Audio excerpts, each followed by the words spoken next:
भारतीय विदेश मंत्री एस जयशंकर आज अमेरिका के लिए रवाना होंगे। विदेश मंत्री के इस दौरे के दौरान वैक्सीन समेत कई मुद्दों पर चर्चा होगी।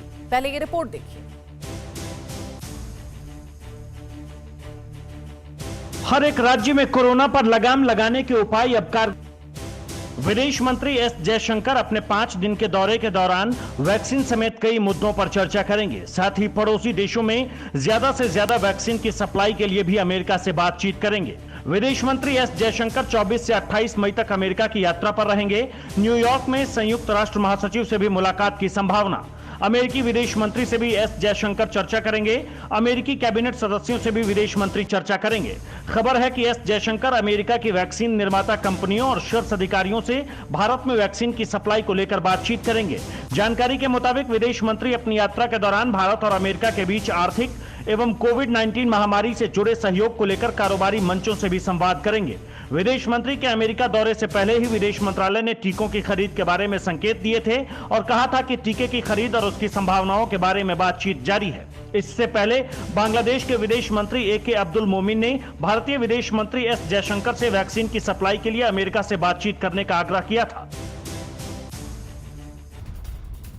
हर एक राज्य में कोरोना पर लगाम लगाने के उपाय अब कारगर दिख रहे हैं। अब हर दिन कोरोना के नए केस कम हो रहे हैं। पिछले दिनों जिस तेजी से कोरोना के केस बढ़ रहे थे, उसी तरह से अब कोरोना के केस कम होने लगे हैं और अब यह आंकड़ा एक दिन में 2.25 लाख से भी कम हो गए हैं। हालांकि मौत का आंकड़ा लगातार 4000 के आसपास या उससे ज्यादा है। एक दिन में कोरोना के 2,22,704 केस सामने आए हैं। देश भर में एक दिन में 3,02,000 से ज्यादा लोग कोरोना से ठीक हुए।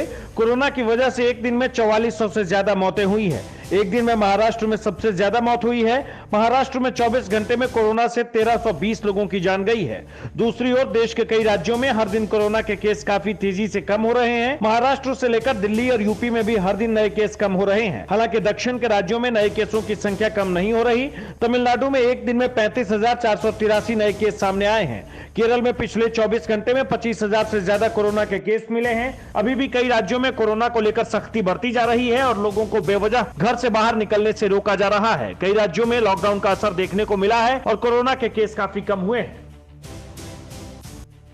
आगे बढ़ते हैं। भारत की स्वदेशी वैक्सीन कोवैक्सीन को WHO से मंजूरी दिलाने के लिए अब प्रयास काफी तेज कर दिए गए हैं। आज विदेश सचिव और कोवैक्सीन निर्माता भारत बायोटेक की बैठक होगी। भारत की स्वदेशी वैक्सीन कोवैक्सीन को काफी प्रभावी माना जा रहा है, लेकिन अभी तक WHO से मंजूरी नहीं मिली है, जो सरकार के लिए चिंता का कारण बना हुआ है। अब खबर है कि विश्व स्वास्थ्य संगठन से इस वैक्सीन को मंजूरी दिलाने के लिए प्रोसेस को तेज कर दिया गया है। इसी बीच आज एक अहम बैठक होने वाली है।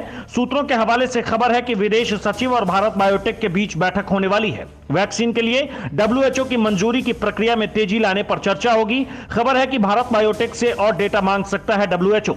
भारत सरकार की ओर से इस प्रक्रिया को तब और ज्यादा तेज कर दिया गया है जब कहा जा रहा है कि कोवैक्सीन टीका लगवाने वाले लोगों को कुछ ही देशों में एंट्री मिल सकेगी। एक जानकारी के मुताबिक अब तक देश भर में करीब 2 करोड़ लोगों को कोवैक्सीन का टीका लगाया जा चुका है। बताया जा रहा है कि WHO से आपातकालीन इस्तेमाल की मंजूरी मिलने से दूसरे देशों को कोवैक्सीन आयात करने, विदेशों में इसका निर्माण करने और इसको लगवाने वाले लोगों को ट्रैवल करने में आसानी होगी। सरकार की ओर से बताया जा रहा है कि 40 से ज्यादा देशों ने कोवैक्सीन में रुचि दिखाई है, लेकिन विश्व स्वास्थ्य संगठन से मंजूरी नहीं मिलने की वजह से आयात में दिक्कतें आ रही है। अड़ी सोमवार से शुक्रवार शाम 6 बजे सिर्फ TV9 भारतवर्ष पर।